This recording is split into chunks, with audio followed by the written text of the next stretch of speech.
भारतीयता के बारे में और हिंदुत्व के बारे में आपके क्या विचार हैं? क्योंकि ये मोक्ष भूमि है। तो अगर हमने इसमें जन्म पाया है तो हर भारतीय के लिए बहुत गर्व का विषय है। सुधांशु जी आरोप लगाता रहता है कि भारतीय जनता पार्टी पक्षपात करती है। हम किसी के साथ भेदभाव नहीं करते, भेदभाव वो करते हैं। जैसा कि अल्पसंख्यक समुदाय में 4 विवाह की प्रथा है। हमारे संविधान के नीति निर्देशक तत्वों में ये लिखा है कि समान नागरिक संहिता होनी चाहिए। तो आने वाले दिनों में चुनावों में भारतीय जनता पार्टी की क्या रणनीति रहने वाली है? भारतीय जनता पार्टी बहुत स्पष्ट है। प्रधानमंत्री श्री नरेंद्र मोदी जी के नेतृत्व में सबका साथ सबका विकास। नमस्कार, मैं जय सोनी और आप देख रहे हैं राष्ट्रीय समाचार। देश की सबसे बड़ी और चर्चित पार्टी भारतीय जनता पार्टी कई मुद्दों पर अपने प्रखर और बेबाक विचारों को रखने के लिए जानी जाती है। भाजपा की यह छवि कायम करने में शीर्ष नेतृत्व से लेकर के कई नामांकित नेताओं की अहम भूमिका है। इन्हीं नेताओं में शुमार है राज्यसभा सांसद और हमेशा से भाजपा और राष्ट्र का पक्ष बेबाकी से रखने वाले सुधांशु त्रिवेदी। राष्ट्रीय समाचार पर सुधांशु त्रिवेदी ने कई मुद्दों पर अपनी बात रखी। उनसे इन्हीं मुद्दों पर सवाल किए राष्ट्रीय समाचार के चेयरमैन अनिल रुंगटा ने। देखिए सुधांशु जी त्रिवेदी से राष्ट्रीय समाचार की ये एक्सक्लूसिव बातचीत। नमस्कार दर्शक मित्रों, आज हमारे बीच उपस्थित है भारतीय जनता पार्टी के प्रखर प्रवक्ता डॉक्टर सुधांशु जी त्रिवेदी।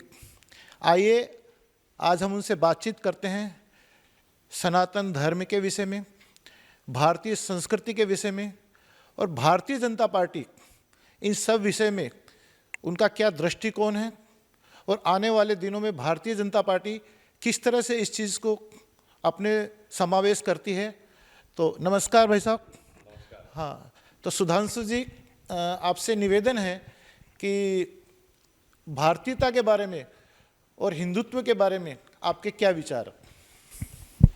देखिए, हम सब सौभाग्यशाली हैं कि हम उस देश भारत में जन्म पाए जहाँ के विषय में हमारे धर्मशास्त्रों में लिखा है कि गायन्ति देवः किल गीत कानी धन्यास्तुते भारत भूमि भागा स्वर्गापवर्गास्पद भाग हेतु भवन्ति भूयः पुरुषा सुरत्वा। अर्थात वो भारत भूमि धन्य है, देवता जिसकी स्तुति में गीत गाते हैं और स्वर्ग के तमाम सुखों को लंबे समय तक भोग करने के बाद भी मनुष्य के रूप में जन्म लेने को लालायित रहते हैं, क्योंकि ये मोक्ष भूमि है।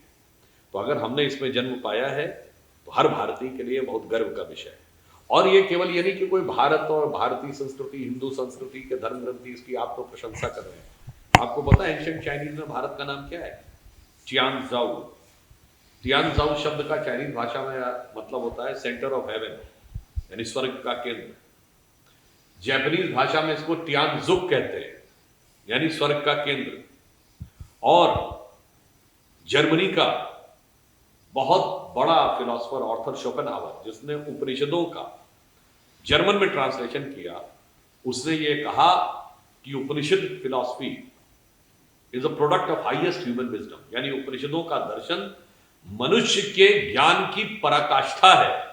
और यदि विश्व का सबसे विकसित मस्तिष्क देखना है तो भारतीय आकाश के तले आना होगा। तो मुझे लगता है कि भारत में जन्म लेना निश्चित रूप से हर भारतीय के लिए बहुत गर्व का समय होना चाहिए। और ये कई जन्मों के आपके पुण्यों के बाद इस पुण्य भूमि भारत में जन्म मिलता है। जी, विपक्ष सुधांशु जी आरोप लगाता रहता है कि भारतीय जनता पार्टी पक्षपात करती है हिंदू और अल्पसंख्यक समुदाय के बीच। भारतीय जनता पार्टी प्रधानमंत्री श्री नरेंद्र मोदी जी के नेतृत्व में सबका साथ सबका विकास और सबके विश्वास में विश्वास रखते हैं। हम किसी के साथ भेदभाव नहीं करते, भेदभाव वो करते थे। वास्तविकता ये थी, जो बात मैं पहले भी कह चुका हूं, इस देश के 3 टुकड़े हुए, एक पाकिस्तान बना, एक बांग्लादेश बना और एक भारत बना। पाकिस्तान और बांग्लादेश में हिंदुओं से घृणा पढ़ाई गई, प्रचारित की गई। और दुर्भाग्य से भारत में भी हिंदुओं से घृणा पढ़ाई भी गई, प्रचारित भी की गई। उससे बड़ा दुर्भाग्य कि हिंदू समाज के भिन्न भिन्न लोगों के आपस में एक दूसरे के प्रति वैमनस्य और बैर का भाव बैठाया गया, एक प्रांत के मन में दूसरे प्रांत के प्रति। आपने देखा ना, तमिलनाडु के एक मंत्री बिहार वालों के लिए क्या बोले, तेलंगाना के मुख्यमंत्री ने कहा बिहार वालों का डीएनए ऐसा है, तो कभी कोई महाराष्ट्र का नेता बोल देता है यूपी वालों के लिए, तो कभी कोई दक्षिण भारतीयों पे कमेंट कर देता है। फिर भाषा पे लड़ाओ, आपने देखा ना, तमिल हिंदी, तो कन्नड़ हिंदी में लड़ाई हो जाए, तो मराठी हिंदी में लड़ाई हो जाए, फिर उसके बाद जाति पे लड़ाओ। तो सब में एक दूसरे के प्रति बैर भाव पैदा करने का प्रयास करो। हमारा प्रयास है कि सब में समानता का भाव आए। और उससे बड़ा दुर्भाग्य था कि पाकिस्तान और बांग्लादेश मुस्लिम राष्ट्र बने और भारत आंशिक दृष्टि से मुस्लिम राष्ट्र बना। ये मैं पहले भी कह चुका हूं, संवैधानिक दृष्टि से भारत आंशिक मुस्लिम राष्ट्र था। अन्यथा जो लोग कहते हैं, तो मैं दावे के साथ कहता हूं, एक सेक्युलर देश बताइए जहां 1985 के शाह बानो केस का उदाहरण देते हुए कहता हूं कि सर्वोच्च न्यायालय और शरिया में मतभेद दिखाई पड़े और सर्वोच्च न्यायालय का निर्णय एक तलाकशुदा महिला को केवल थोड़ा सा मुआवजा देने के लिए शरिया के विरुद्ध नजर आए, तो देश की संसद सर्वोच्च न्यायालय के निर्णय को रौंद कर शरिया को उससे ऊपर कर दे। जिन लोगों को मेरे बयान पे आपत्ति है, वो कृपया मुझे एक सेक्युलर देश बता दें जहां पर शरिया को संवैधानिक मान्यता प्राप्त हो, जहां ट्रिपल तलाक जैसी व्यवस्था रही हो, जहां मेहरम जैसी व्यवस्था रही हो, हदाला जैसी व्यवस्था हो, 4 बीवियों वाली व्यवस्था हो, वक्फ बोर्ड जैसा कानून हो, मुस्लिम पर्सनल लॉ बोर्ड हो। अब प्रधानमंत्री श्री मोदी जी के नेतृत्व में ये वास्तविक रूप से एक सेकुलर राष्ट्र के रूप में परिवर्तित हो। जी, तो जैसा कि अल्पसंख्यक समुदाय में 4 विवाह की प्रथा है, वक्फ बोर्ड का कानून है और बहुत सारी ऐसी चीज़ें दी गई है जो समानता के अधिकार से अलग है, तो क्या भारतीय जनता पार्टी इस विषय में आगे आने वाले सालों में कुछ करने जा रही है?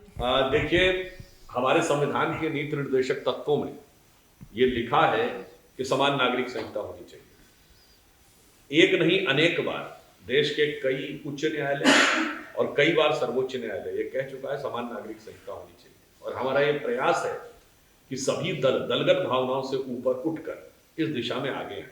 जैसे कई ऐसी कुरीतियां थी जो प्रधानमंत्री मोदी जी की सरकार ने आकर समाप्त किया। तलाक बिद्दत को खत्म किया, ट्रिपल तलाक को समाप्त किया, और एक मेहरम की व्यवस्था होती है, शायद बहुत से लोगों को नहीं पता हो। मेहरम व्यवस्था ये होती थी कि अगर हज पे जाना है तो इस्लामिक मान्यता के अनुसार महिला नहीं जा सकती है, मतलब 4 महिलाएं भी सोचें तो वो नहीं जा सकती। माँ बेटी चाहे तो वो नहीं जा सकती हैं, 2 बहनें चाहें तो वो नहीं जा सकती हैं, ननंद भौजाई चाहे तो नहीं जा सकती हैं, सास बहू चाहे तो नहीं जा सकती हैं, जब तक एक पुरुष उनका संरक्षक बन के ना जाए। और उस संरक्षक पुरुष को मेहरम कहते थे। मोदी जी ने आकर उसको समाप्त कर दिया।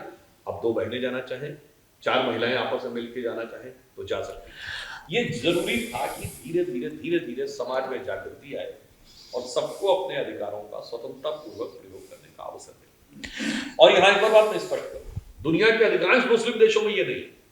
इसके बावजूद भारत में केवल चंद कट्टरपंथी, मैं पूरे मुस्लिम समाज की भी बात नहीं कर रहा हूं, चंद कट्टरपंथी मुस्लिम वोट के ठेकेदारों को संतुष्ट करने के लिए पूरे मुस्लिम समाज को इस ढंग की चीजों में बांध के रखा गया। जी, भारतीय जनता पार्टी महिलाओं के लिए खास तौर से काम कर रही है, युवाओं के लिए खास तौर से काम कर रही है। उसका परिणाम स्वरूप बिहार में उनके चुनाव रिजल्ट को देख करके समझ में आया। तो आने वाले दिनों में चुनावों में भारतीय जनता पार्टी की क्या रणनीति रहने वाली है? भारतीय जनता पार्टी बहुत स्पष्ट ढंग से काम कर रही है। समाज के अंतिम सीढ़ी पर खड़े हुए व्यक्ति को किस ढंग से सशक्त किया जा सके, जो प्रधानमंत्री जी ने ज्ञान कहा था, मतलब गरीब, युवा, अन्नदाता यानी किसान और नारी शक्ति, इनको हम किस प्रकार से एम्पावर कर सकते हैं। और वो देखिए, डे 1 से जब से वो सरकार में आए, 57 करोड़ लोगों को जनधन अकाउंट मिले, 16 करोड़ लोगों को शौचालय मिले, 10 करोड़ लोगों को उज्ज्वला योजना मिली, 4 करोड़ लोगों को मकान मिले, प्रधानमंत्री गरीब आवास मिले, हर गांव में बिजली, सड़क, पानी पहुंची। तो हर व्यक्ति के हाथ को सशक्त करने के बाद राष्ट्र को भी कितना सशक्त करना है कि हमने अपना विमान वाहक युद्धपोत बनाया, हमने न्यूक्लियर सबमरीन बना ली और हमने अपनी सेना को इतने अस्त्र शस्त्रों से सुसज्जित कर दिया कि ऑपरेशन सिंदूर में आपने उसको देखा। तो प्रधानमंत्री मोदी जी के नेतृत्व में भारतीय जनता पार्टी और एनडीए की सरकार का लक्ष्य है अंत्योदय, अंतिम सीढ़ी पर खड़े व्यक्ति का उदय, देश की समृद्धि, तीसरा देश की सुरक्षा और चौथा देश का सांस्कृतिक गौरव। जी, हमारे बीच माननीय डॉक्टर सुधांशु जी त्रिवेदी ने अपने विचार रखे। उनके विचारों को हम पूरे दिन सुन सकते हैं, लेकिन समय अभाव के कारण उनको यहाँ से जाना पड़ेगा। वो यहाँ पे आए, उसके लिए उनका बहुत बहुत धन्यवाद, और उनके विचारों से उन्होंने हमें अवगत कराया, उसके लिए उनका बहुत बहुत धन्यवाद।